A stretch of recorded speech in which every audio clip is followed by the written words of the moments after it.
So we have the graph of an exponential function here, and the function is m of x.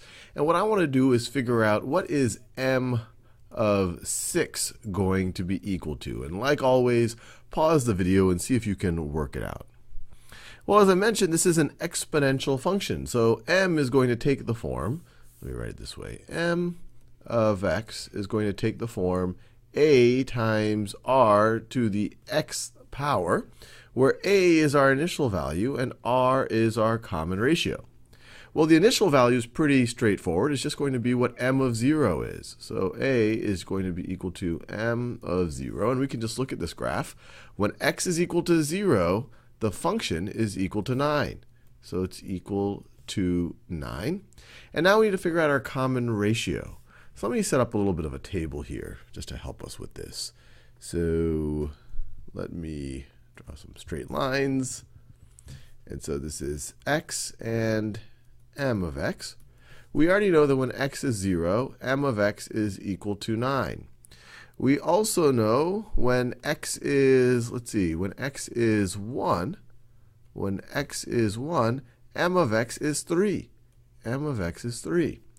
So when we increase our x by 1, what happened to our m of x? Well, what did we have to multiply it by? Well, to go from 9 to 3, you multiplied by 1/3.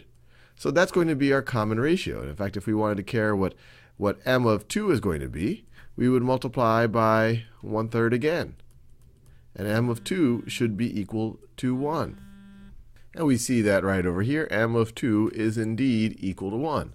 So our common ratio right over here is equal to 1/3. So m of x, we can write it as m of x is going to be equal to our initial value, a, which we already figured out as a is equal to 9. So it's going to be 9 times our common ratio, 1/3 to the xth power. So I was able to figure out the formula for, or a definition for m of x, but that's not what I wanted. I just wanted to figure out what m of 6 is going to be. So we can write down that m of 6 is going to be 9 times 1/3 to the 6th power.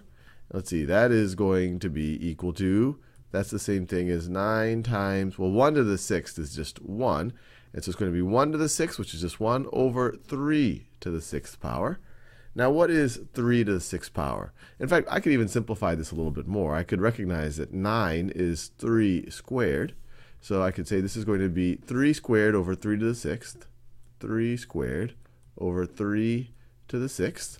And then I could tackle this a couple of ways. I could just divide the numerator and the denominator by 3 squared, in which case I would get 1/3 to the 4th power. Or another way to think about it, this would be the same thing as 3 to the 2 minus 6th power, which is the same thing as 3 to the negative 4 power, which of course is the same thing as 1/3 to the 4th.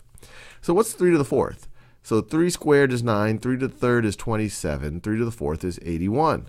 So this is going to be equal to 1/81. m of 6 is equal to 1/81. We could have also done that if we kept going by our table. M of 3 multiplied by 1/3 is going to be 1/3. M of 4 multiplied by 1/3 again is going to be 1/9. And we could, m of 5 is going to be 1/27th, and m of 6 is going to be 1/81st.